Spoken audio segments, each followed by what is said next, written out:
You ask Tiger to calculate. This deals with linear inequalities with one unknown. The final result is x smaller than -16. Let's solve it step by step. Group all constants on the right side of the inequality.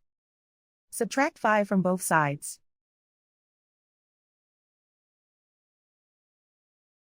Simplify the arithmetic.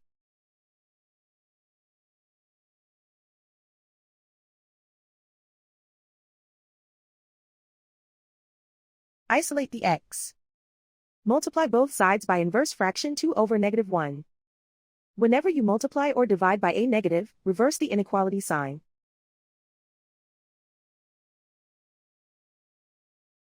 Group like terms.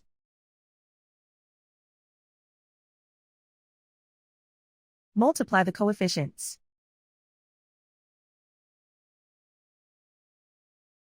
Simplify the arithmetic.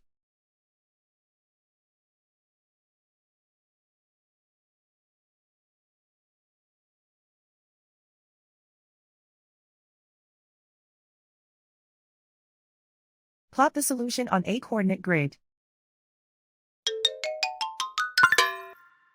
And so the final result is x smaller than -16.